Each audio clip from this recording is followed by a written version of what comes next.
स्वागत आहे तुमचं माझ्या चॅनलमध्ये. मी अनिता माटे बोलते. माझ्या चॅनलचा एकच विषय आहे की मॅरिड लाईफ थॉट, म्हणजे लग्न झाल्यानंतर आपल्या आयुष्यामध्ये खूप अशा समस्या येतात. हां, आपण त्या समस्या सोडवत सोडवत आपण इथपर्यंत पोचतो. मी तर 43 वर्ष झाले आता पोचली लग्नाला. तर आपण त्याविषयीच नेहमी नेहमी बोलत असतो. मध्ये मध्ये थोडेसं रील्स वगैरे मी टाकत असते. पण मेन मुद्दा आहे की माझा मॅरिड लाईफ थॉट, आपण लग्न झाल्यानंतरचे विचार. जेव्हा आपलं लग्न होतं तेव्हा आपल्याला मुलं वगैरे मोठे होते, पण काही जणांच्या घरामध्ये परवाच एक आता न्यूज आलेली आहे की जामनेर, जळगावमध्ये जामनेर गावात साखरपुडा आहे 5च दिवसात मुलीचा. 5 दिवसानंतर मुलीचा साखरपुडा आहे आणि आई अक्षरशः तिचा बॉयफ्रेंड असतो तिच्यावर पळत जाते. म्हणजे तुम्ही विचार करा, आपल्याला मुलं झाल्यानंतर म्हणजे 40-45 वर्षानंतर सुद्धा मुलं आपली लग्नाला आल्यावर सुद्धा आपण बॉयफ्रेंड असतो आपल्याला. किंवा बाहेर तुमचं येणं जाणं जात असेल, ओळखी पाळख्या होत असेल, तर त्यातून सुद्धा तुमचे असे संबंध तयार होतात. घरामध्ये तुम्हाला सर्व सुख सुविधा आहेत, आनंदी वातावरण आहे, तरीसुद्धा तुमचं मन असं बाहेर ओढलं जातं, है ना. कारण कसं असते, काही स्त्रियांचं मन कधी समाधानी नसतं. नवरा आपल्यावर प्रेम करतोय, आपल्याला मुलं आहेत, शिक्षण आहे, त्यांची लग्न आहे, हे ह्यांचं अजिबात लक्ष नसतं. काही वेळासाठी, काही कारणासाठी, शॉपिंगसाठी जेव्हा ते बाहेर जातात तेव्हा हे सगळं प्रकरण त्यांचं चालू असतं. बाहेर बोलणं, करणं, भेटणं. कारण मुलीचा साखरपुडा 5 दिवसानंतर आहे आणि तिची आई अक्षरशः बॉयफ्रेंडबरोबर पळून जाते आणि लग्न पण करते. आणि लग्न करून त्यांनी व्हॉट्सअपच्या स्टेटसला फोटो पण पाठवते. हे व्हॉट्सअप वगैरे सगळं तर आता ते फॅड झालेलं आहे लोकांचा.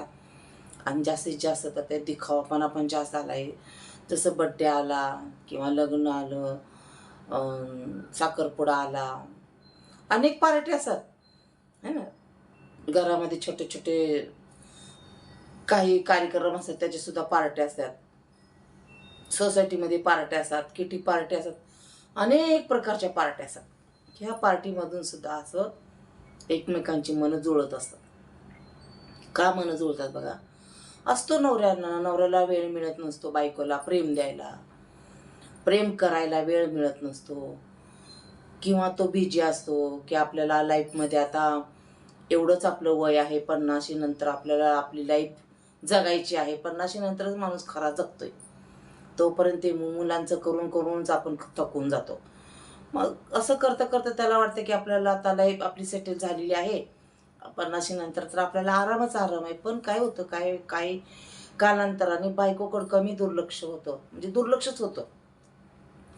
दुर्लक्ष झाल्यानंतर बायकोला वाटते आपल्या नवऱ्याला तर आपल्याला वेळ नाही द्यायला. मग एखादा पुरुष असतो गोड बोलतो, किंवा अशा पार्ट्यांमधून ओळखी होत असते त्यांच्या, किंवा बाहेर गेल्यावर शॉपिंगमधून सुद्धा काही ना काही तर निमित्ताने ओळखी होतात, तिथं मन जुळतात. मग असं तसं मग ते ओळखीमधून मैत्रीचं हे होते रूपांतर, मग तिथून प्रेमाचं रूपांतर, नंतर नंतर तर मग एकमेकांना ओढ लागती आणि अक्षरशः दोघं लग्न करून देतात. तो पण त्याचा वयाचा विचार करत नाही, आणि जी स्त्री असते महिला ती पण स्वतःच्या वयाचा विचार करत नाही.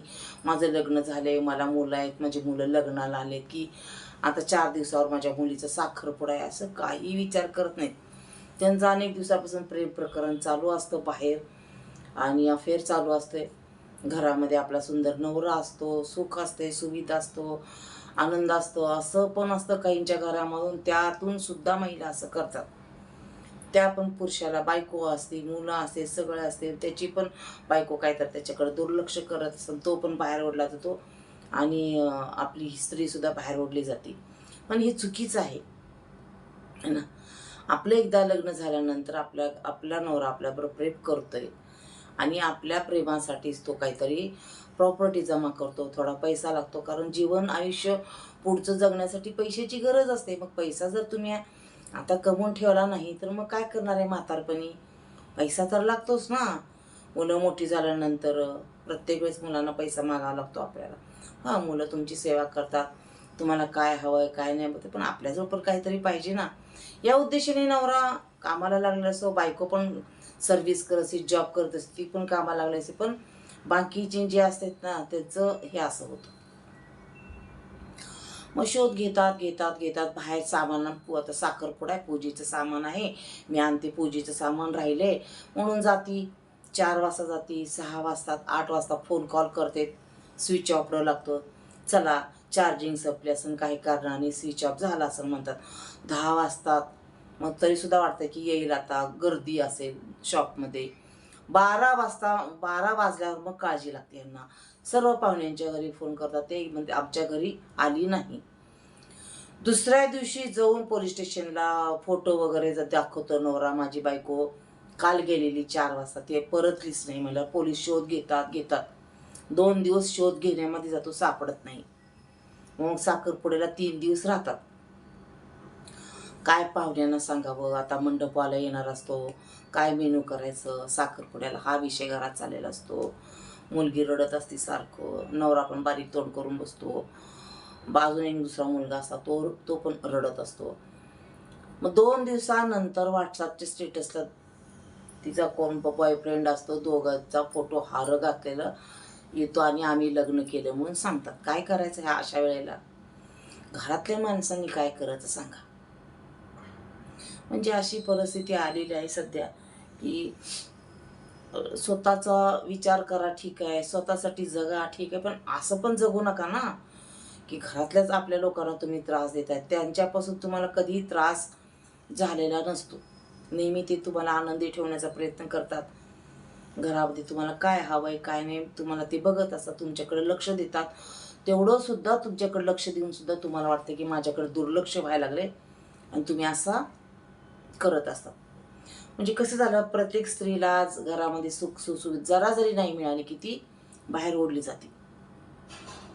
आणि बाहेर एखादा असाच पुरुष असतो तयार, तो पण थकलेला असतो, त्याला पण कंटाळा आलेला असते, त्याला तो पण कसं, पण हे कसं क्षणिक सुख असतं हो, तेवढं सुख असतं हे शारीरिक सुख म्हणजे काय, कायमचं सुख शारीरिक नसतं. शारीरिक सुखाच्या बरोबरच घरातल्या खूप जिम्मेदारी असतात आपल्या मागं. लग्न झाल्यावर जिम्मेदारी, मुलांच्या जिम्मेदारी, आईवडिलांच्या जिम्मेदारी, बायकोची जिम्मेदारी पुरुषांना. तर हे जिम्मेदारी पार करता करता आयुष्य निघून जातं. तरी सुद्धा तुम्ही मुलं वगैरे मोठे झाल्यानंतर स्वतःचं आयुष्य जगा. मला पण तेच वाटतं बाबा, मुलं मोठे झालेत आता, स्वतःचं आयुष्य, खरंच स्वतःचं आयुष्य जगा. थोडं तरी स्वतःला वेळ द्या. नाहीतर काय व्हावं, तुम्ही असंच जन्माला येता, मुलांना मोठं करता, त्यांचं शिक्षणासाठी धडपड करता, नोकरीसाठी धडपड करता, त्यांच्या लग्नासाठी पण धडपड करता, आहे तो पैसा सगळा मुलांना लावता. तुम्ही काय तुमच्याजवळ राहते सांगा? तुमच्याजवळ आधीच प्रॉपर्टी काही नसती.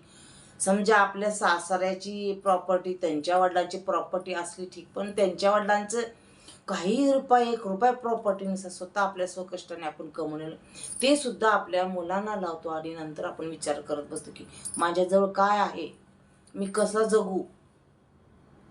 जोपर्यंत तुमचं वय लहान आहे तोपर्यंत कष्ट करा, पैसा ठेवा, जपून ठेवा पैसा. वेस्ट खर्च करू नका. पण वेस्ट खर्च करू नका असं म्हणजे नाही की घरातल्या बायकांनी बाहेर जाऊन परपुरुषाबरोबर प्रेम प्रकरण करून लग्न करा, किंवा पुरुषांनी बाहेर जाऊन प्रेम करावं आणि लग्न करावं, असं पण नाही ना त्याचा अर्थ. हे असे प्रकरण घडायला लागलेलं आहे. त्याच्यामुळे सामंजस्यपणाने राहावा एकमेकावर.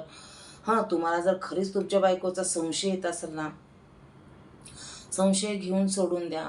त्याला सरळ सांगायचं की मला तुझं बरोबर राहायचं नाही, तू अशी अशी बाहेर वागते, आम्हाला म्हणजे प्रूफ आहे माझ्याकडे, कळलंय मला, तू वेगळं व्हा, मी वेगळं व्हा, असं व्हा ना. तुम्ही घरामध्ये मुलांसोबत राहता आणि असे प्रकरण करतात, म्हणजे हे योग्य नाही आहे, अजिबात योग्य नाही आहे. समाजासाठी तर मग आपलं नाव खराब होतं, बदनाम होतं. आपण बाहेर गेलं, आपल्याला कुठेही जागा मिळत नाही. नंतर पाहुण्यारावळ्यात सुद्धा आपल्याला म्हणजे मानलंच जात नाही. पाहुण्यारावळे तर लांब राहू द्या, पण आपले जे घरामध्ये आहे, आपल्या मैत्रिणीमध्ये आहे, आपण कुठेही वावरू शकत नाही. मग आपल्याला एकट्याला जीवन जगावं लागते. मग तुम्हाला आणखीन तुमच्यासारखी 4 मैत्रिणी जमा करावं लागतात, ओळखीचे करून घ्यावं लागतील की त्या पण तुमच्यासारख्याच असतील. चला मग तुमची तिथं मैत्री जमती, मग तुमचं एक तिथं वेगळं फॅमिली तयार होतं, है ना. तर हे असं आहे सगळं. तर मॅरिड लाईफ थॉट मॅरिड म्हणजे लग्नानंतरचे विचार असा हा माझा विषय आहे. मी ह्या विषयावरच बोलते पहिल्यापासून. तर तुम्हाला व्हिडिओ आवडला तर नक्कीच व्हिडिओला लाईक करा, सबस्क्राईब करा, आठवणीनं करा. आणि तुम्हाला काय वाटतं ह्या व्हिडिओमध्ये मी बोलल्यानंतर ते पण कमेंटमध्ये लिहित जावा.